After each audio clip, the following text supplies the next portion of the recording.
So here's the issue. I've already made the video about what I don't like about 5th edition. I talk about it all the time. People bring up issues with 5th edition, and I'm like, actually, it's worse than you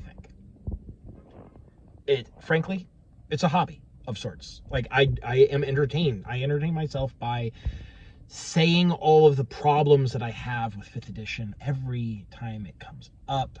I've been working on it, trying not to do it so much because, there's some negativity there that people don't like. I find it cathartic, but not everyone does, and I get that. But here's the thing. It's not just about... It's like, if 5th edition was not in the position that it is, then I would more understand... I wouldn't necessarily have this drive to point out all of its flaws, right? I don't go to everything that I dislike and say, this is bad and you shouldn't like it. Blah. I don't do this. Because in most of the industries, if you will, most arenas of entertainment, there isn't such an obvious, monolithic, monopolistic thing that is so obviously bad for the rest of the industry. Really the problem isn't that 5th edition is a truly severely mediocre game. That isn't the problem. It's that it is truly severely mediocre and everywhere. It is a monopoly of the entire tabletop RPG hobby. You can't get someone into tabletop RPGs without them saying, like, what about D&D? Dungeons & Dragons is the game that they play on Critical Role and on Stranger Things. And Dungeons & Dragons is the brand name that I've heard. Dungeons & Dragons is the game that I want to play. So let's play Dungeons & Dragons. How do we play Dungeons & Dragons? We go to the game store and get the book that's on the shelf. You might not even know what an edition is. Like, if you're not a regular hobby gamer, you probably don't even understand that RPGs and indeed board games go through edition changes every so often. So the idea that Dungeons and Dragons does not refer to one game but several wouldn't even occur to you. So you get 5th edition and you start playing and you don't know anything else. And it creates a certain perception of the tabletop RPG hobby as a whole. It is representative of the entire hobby to a lot of people. It's a gateway into the hobby, but it is a very bad ambassador, right? Because on it, it takes a lot of work to learn. It's kind of a big, heavy, crunchy game. There's a lot to it. There's 3 big, fat hardcover books that are involved. Those are just the core books. And if you're talking to some, if you have a friend who's getting you into it, they probably have more than that. So it's a lot of investment of time, effort to get into it. And it's just, you're going to run into some problems right away, and you're probably going to do what I did when I started playing 5th edition, which is to dismiss them and assume that I'm wrong. Assume the designers must know what they're doing. I must be wrong. I must be missing something. It's gotta be fine. I'll make excuses. And that will continue for some time. Now, maybe they'll get burnt out. Maybe they'll stick with it. Maybe they'll like it. And that really is the issue that I'm trying to get to here, is that if you like 5th edition, that's fine. That's fine. You're allowed to like the things that you like. I'm not saying, when I talk crap about 5th edition, I'm not saying that anyone who likes 5th edition is bad and wrong. There's people that I know who I respect quite a lot, who like 5th edition, genuinely. And we've talked about their problems. They are aware of the problems, but they like it anyways, because it's something they like. And there's no accounting for taste, right? Humans like different things, and so it's fine.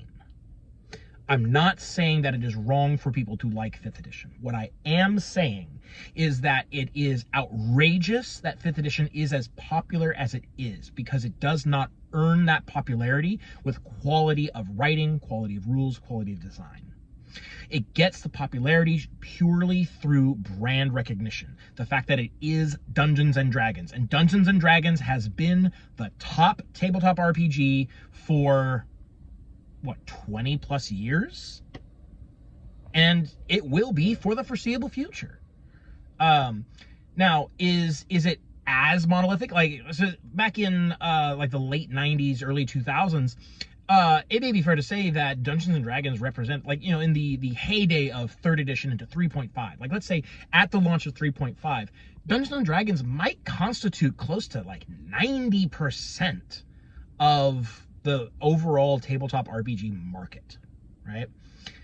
Like, I don't have the numbers actually, like, that's just off the top of my head. Let's say optimistically it's like 90-95%. You know, 1 out of every 10, or 1 out of, or you know, 9 out of 10 or 19 out of 20 RPGs sold is Dungeons and Dragons.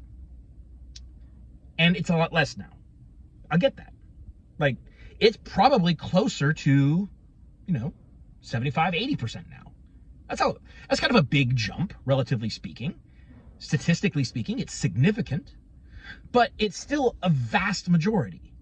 And realistically, most people that get into tabletop gaming start with Dungeons and Dragons and then go elsewhere, right? And it creates a certain, like, it creates certain expectations of like what an RPG is and what it does. And, you know, what's the natural second step is Pathfinder, right? It's like, oh, you don't like 5th edition. Well, every problem you have with 5th edition is solved by Pathfinder. You should play Pathfinder.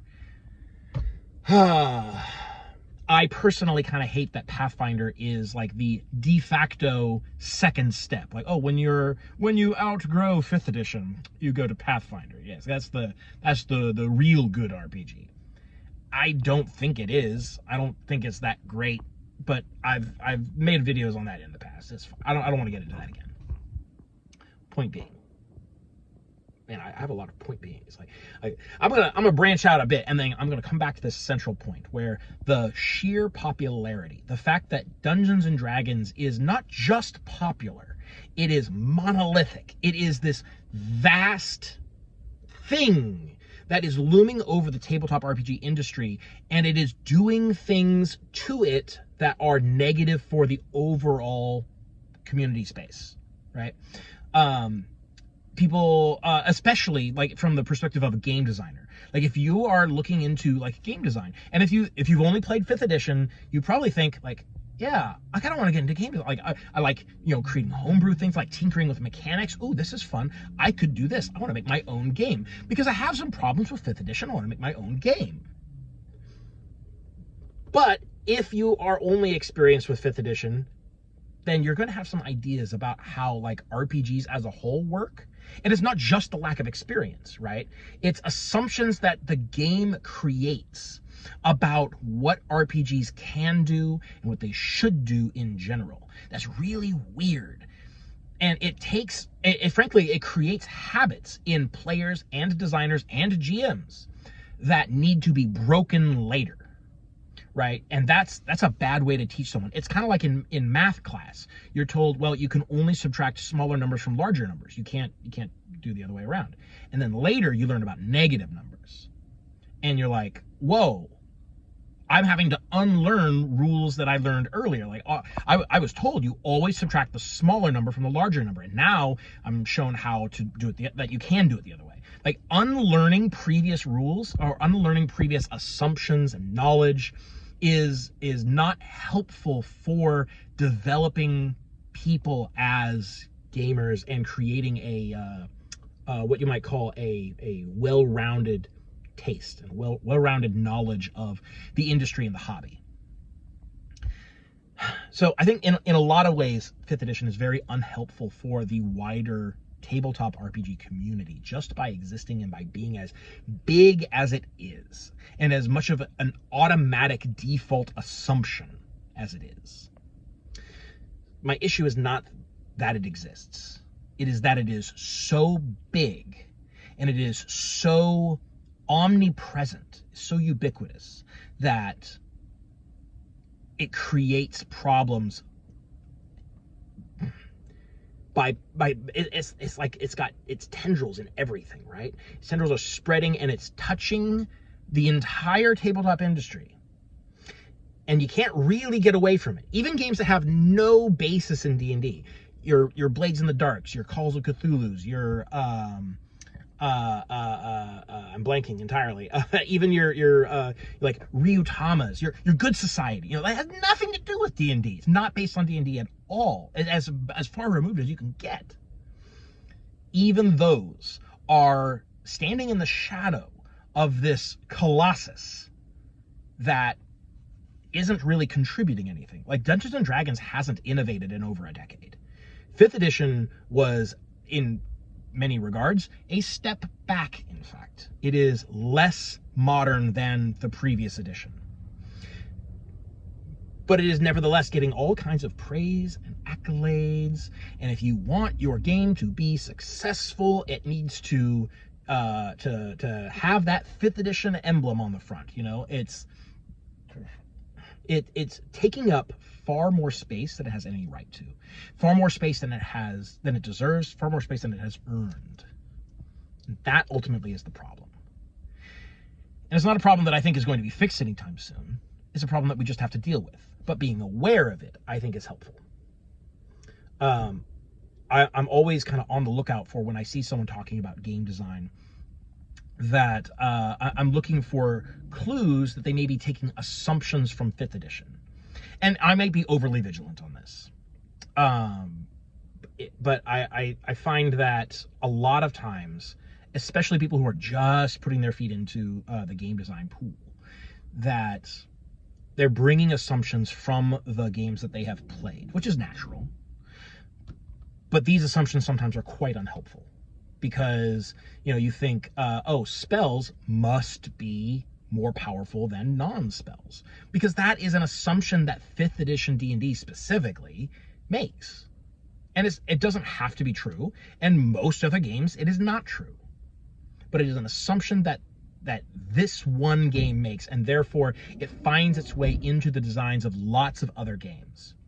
And I think it ruins the quality of other games. I think 5th edition has done more damage to the tabletop RPG overall space than a lot of people realize. But that's an issue that's not going to be fixed anytime soon. So, anyways, I was just thinking about how, sometimes I get kind of negative sometimes. I don't want to be negative. I like being happy and jovial, but sometimes I see people talking about 5th edition and I'm just like, yeah, let me unload some of this low-level trauma that I've got about 5th edition. When I learned this about the game and it ruined everything. Yeah. And I don't like being like that. And I wouldn't be like that if 5th edition weren't everywhere, right? Can you, even in my Discord server, I've got multiple channels about 5th edition because I kind of started out as a, let's talk about 5th edition and other games, right? I want the emphasis to be on the other games, but we're always gonna come back to 5th edition because you can't ever get away from it, right? And frankly, I would get rid of those channels if they weren't being used, but they were being used because you can't ever get away from it. And I've had people join who go straight there and just want to talk about 5th edition homebrew, and that's fine for them. And honestly, I'm not even trying to make excuses. I made the space for that. They're doing it correctly. But I don't know. It's just an indicator that even someone as anti-5th edition as myself, I have space in my server for 5th edition stuff because it's everywhere, because you need it there. To not have it would be ignoring a real and significant part of the hobby. And I don't want to do that. So, yeah. Does that make me a hypocrite? Oh, I don't think so. Being aware of it and acknowledging it is the point. You don't have to pretend that it doesn't exist. Anyways, I think I'm out of stuff to talk about.